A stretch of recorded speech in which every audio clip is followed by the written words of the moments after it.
Welcome to Brano Media Hub.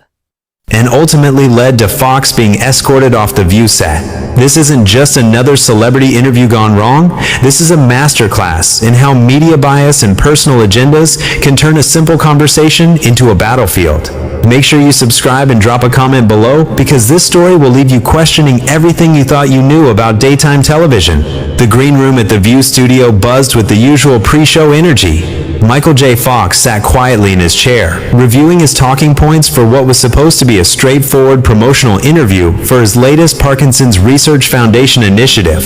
His publicist, Sandra, paced nearby, checking her phone for last-minute updates. "Michael, they've bumped up your segment. You're going on in the first block instead of the second," Sandra informed him, her voice carrying a hint of concern. "That's fine," Michael replied, his voice steady despite the slight tremor that had become more pronounced over the years. "I'm ready to talk about the Foundation's new research partnerships. The work we're doing with stem cell therapy is really promising."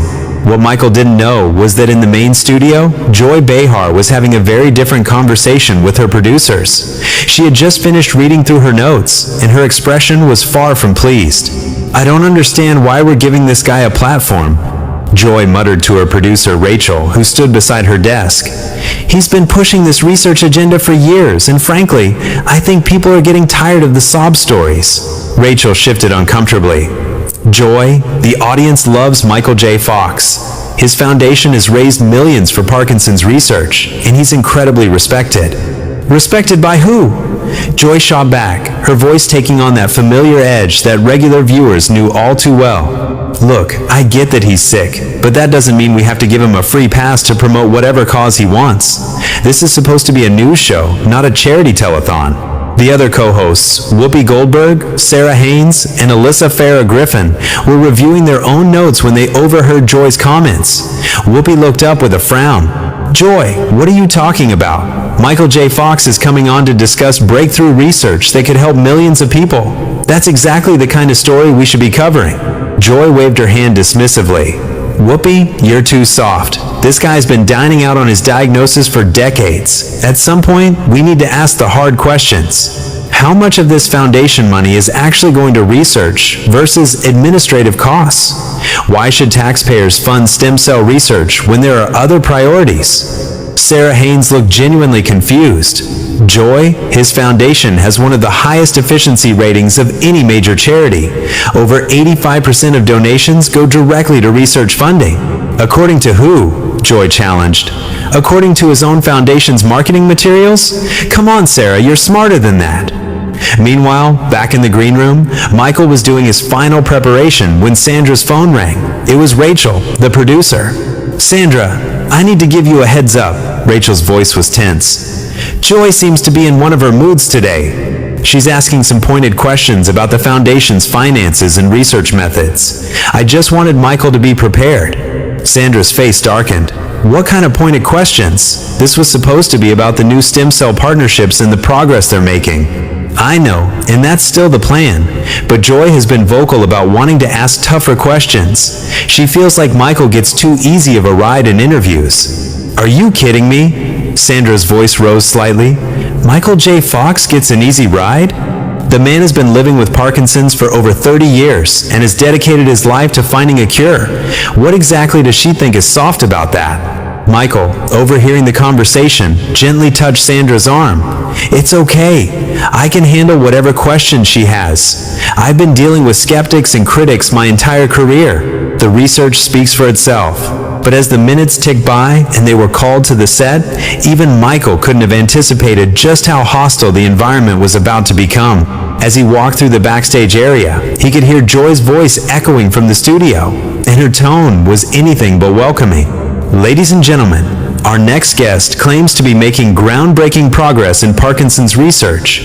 But today, we're going to dig a little deeper into what that really means," Joy was saying to the live audience during the commercial break. Whoopi shot her a warning look. "Joy, let's keep this professional." "I am being professional, Whoopi. Professional means asking the questions that other interviewers are too starstruck to ask." As Michael made his way to the guest chair, the studio lights felt unusually bright, and the atmosphere was charged with an energy that felt more like a courtroom than a talk show.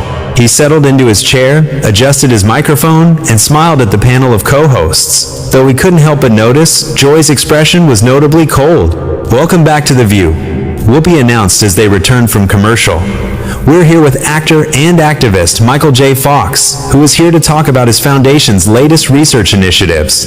"Michael, it's great to have you here," Sarah said warmly. "Can you tell us about these new partnerships you formed with research institutions?" Michael smiled, grateful for the softball opening.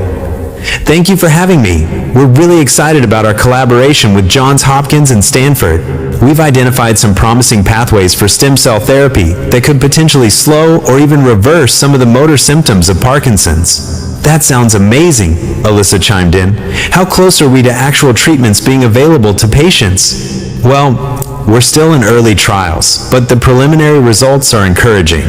We're looking at a timeline of perhaps 5 to 7 years before we might see these therapies widely available, assuming continued funding and regulatory approval." It was at this moment that Joy decided to pounce. "Michael, I have to ask you something that I think our viewers are wondering about," Joy interrupted, her voice taking on a prosecutorial tone. "You've been running this foundation for over 20 years, and you're always asking for more money, more donations, more government funding. At what point do we say enough is enough?" The studio fell silent. Michael's expression shifted from surprise to confusion. "I'm sorry, Joy, I'm not sure I understand the question." "Well, let me be more direct," Joy continued, leaning forward aggressively. "Your foundation has raised hundreds of millions of dollars, and yet here you are, still asking for more money, still promising breakthroughs that seem to always be just around the corner. Don't you think people have a right to question whether this is really about finding a cure, or just about keeping the Michael J. Fox brand alive?" The accusation hung in the air like a toxic cloud. Michael's face went through a series of emotions, shock, hurt, and then a steely determination that viewers rarely saw from the typically gentle actor. The other co-hosts looked mortified, with Whoopi actually gasping audibly. "Joy, what are you doing?" Whoopi whispered, but her microphone picked it up, broadcasting her dismay to millions of viewers. Michael took a deep breath, his hands visibly trembling, not just from his condition, but from the sheer audacity of what he'd just heard. When he spoke, his voice was quiet but firm. "Joy, I have to say, in 35 years of doing interviews, that might be the most insulting question I've ever been asked." "Oh, come on, Michael," Joy shot back, completely undeterred. "Don't play the victim card with me. You've built an empire on this disease. Book deals, speaking fees, foundation galas, where celebrities pay thousands of dollars to feel good about themselves. At some point, someone has to ask the hard questions." Sarah Haynes looked like she wanted to crawl under the table. "Joy, I think maybe we should focus on the actual research achievements." "No, Sarah, this is exactly what we should be talking about," Joy continued, her voice getting louder and more aggressive. "I'm tired of everyone treating celebrities like they're saints just because they get sick. Michael, your foundation's tax filings show that you personally receive compensation as a board member. How much money have you made off your own disease?" The studio audience began to murmur uncomfortably. Several people could be heard saying, "This isn't right," and "Leave him alone." But Joy was just getting started. Michael's composure was remarkable, but viewers could see the pain in his eyes. "Joy, I think you've been misinformed about how charitable foundations work. I don't receive any compensation from the Michael J. Fox Foundation. In fact, my wife and I have donated millions of our own money to the research efforts." "According to who?" Joy challenged. "Your own accountants? Your own PR team?" "Michael, you're asking me to just take your word for it, and frankly, I'm not willing to do that anymore." Alyssa Farrah Griffin finally found her voice. "Joy, this is completely inappropriate. Michael J. Fox's foundation is rated as one of the most efficient and transparent charities in the world by multiple independent watchdog organizations. Those watchdog organizations are probably funded by the same pharmaceutical companies that benefit from his research grants." Joy countered, her conspiracy theories becoming more wild by the minute. "Wake up, Alyssa. This is how the game works. You create a disease narrative, you get people emotional, and then you funnel money into research that benefits your corporate partners." Michael's jaw tightened. "Joy, are you seriously suggesting that I'm faking my symptoms, or that Parkinson's disease isn't real?" "I'm not saying you're faking anything," Joy replied, though her tone suggested otherwise. "I'm saying that you've weaponized your condition to create a financial empire. And now you're here asking hardworking Americans to fund research that might never produce results while you live in a mansion in Connecticut. The audience was getting restless now. Someone in the crowd shouted, "This is disgusting," and others began to boo. Whoopi tried to regain control. "Okay, we need to take this down a notch," Whoopi said, but Joy wasn't finished. "No, Whoopi, we don't need to take anything down. We need to ask why this man gets a free pass when other people with chronic illnesses don't get foundation deals and celebrity fundraisers. What makes Michael J. Fox so special?" Michael's response was delivered with a quiet dignity that made Joy's attacks seem even more vicious by comparison. "What makes me special, Joy, is that I had a platform when I was diagnosed, and I chose to use that platform to try to help other people who are suffering from the same condition. I could have retreated from public life, but I didn't, because I believed I had a responsibility to use whatever influence I had to make a difference." "Oh, please," Joy scoffed. "Spare me the noble sacrifice speech. You used your diagnosis to revive a career that was already declining. Family Ties was over. Your movie career was stalling. And then suddenly, you had a new angle to stay relevant."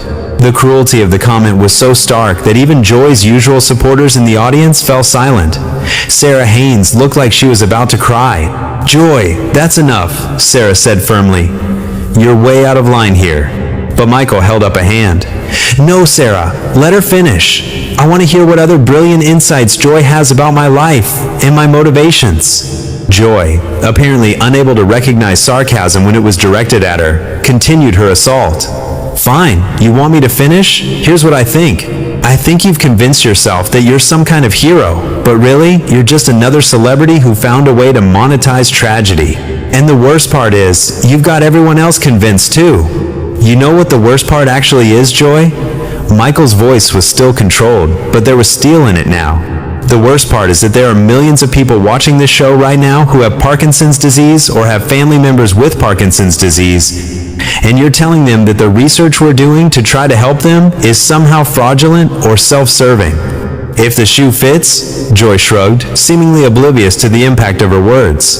Michael looked directly into the camera. "For anyone watching who has Parkinson's or any other neurological condition, please don't let this woman's cynicism discourage you from supporting legitimate research efforts. There are real scientists doing real work to find real cures, and they need our support." Joy's face reddened. "Don't you dare try to turn this around on me. I'm asking legitimate questions that journalists should have been asking for years." "You're not asking questions, Joy," Michael replied, his voice rising for the first time. "You're making accusations without any factual basis. You're spreading conspiracy theories about medical research, and you're doing it to a person who is living with the very condition you're claiming is being exploited." "I never said the condition was being exploited," Joy backtracked slightly. "I said you were exploiting it." "That's even worse," Whoopi interjected, having heard enough. "Joy, you need to apologize right now." "I'm not apologizing for doing my job," Joy shot back. "Someone has to hold these people accountable." Michael leaned forward in his chair. "Hold me accountable for what, exactly? For dedicating my life to trying to find treatments for a disease that affects over 10 million people worldwide? For using whatever platform I have to raise awareness and funding for research? For continuing to work and advocate even as my own symptoms get worse? For making millions of dollars while doing it," Joy replied without missing a beat. The studio erupted. The audience began booing loudly, and several people stood up and headed for the exits. Whoopi was frantically signaling to the producers to cut to commercial, but Joy kept talking. "You all can boo me if you want, but somebody has to ask these questions. Somebody has to point out that Emperor has no clothes." Michael's response was measured and devastating. "Joy, the only person here without clothes is you. You've exposed yourself as someone who would rather attack a person with a chronic illness than do 5 minutes of research about the work his foundation actually does." The tension in the studio had reached a breaking point. Joy's face was flushed with anger, and she seemed completely oblivious to the fact that she had lost not just the audience, but her own co-hosts as well. What happened next would go down as one of the most shocking moments in daytime television history. "You know what, Michael?" Joy's voice took on a mocking tone that made everyone in the studio cringe. "Maybe if you spent less time at fancy galas and more time actually in the lab, you might have found a cure by now." The comment was so cruel, so completely tone-deaf, that it seemed to suck all the oxygen out of the room. Michael's face went pale, and for a moment, his trademark composure finally cracked. "Excuse me?" Michael's voice was barely above a whisper, but the hurt in it was unmistakable. Whoopi had heard enough. "That's it. We're done here. Joy, you've completely lost your mind." But Joy wasn't backing down. "I'm lost? I'm the only one here with the courage to ask real questions. Everyone else is too starstruck to do their job. My job," Sarah Haynes said, her voice shaking with emotion, "is not to attack guests who come here in good faith to discuss important issues. My job is not to spread conspiracy theories about medical research." "Oh, spare me the righteousness, Sarah," Joy snapped. "You're all acting like I committed some kind of crime. I asked tough questions. That's what journalists do." Michael finally stood up from his chair, his movement deliberate and dignified despite the visible tremor in his hands. "Joy, I've been interviewed by some of the toughest journalists in the world. Mike Wallace, Barbara Walters, Anderson Cooper. None of them ever felt the need to question my basic humanity or suggest that I was profiting from my own suffering." "Well, maybe they should have," Joy shot back, seemingly incapable of recognizing when to stop. "No." Michael's voice was firm now, stronger than it had been all morning. "Maybe you should learn the difference between journalism and cruelty. Maybe you should understand that asking tough questions doesn't mean abandoning basic human decency." The audience erupted in applause, a thunderous response that lasted nearly 30 seconds. Joy looked around, clearly frustrated that her attacks weren't resonating with anyone. "You can all applaud if you want," Joy said into her microphone. "But in 6 months when he's back here asking for more money with another sob story, remember this conversation." That was the final straw. Michael looked directly at Joy, and when he spoke, his words carried the weight of 3 decades of experience dealing with his condition and the people who doubted him. "Joy, I want you to listen to me very carefully. In my 30 years of living with Parkinson's disease, I have met thousands of patients and families who are dealing with this condition. I have seen people lose their ability to walk, to speak, to feed themselves. I have watched brilliant minds trapped in bodies that no longer respond to their commands. And in all that time, through all of that pain and struggle, I have never encountered anyone as callous and cruel as you have been here today.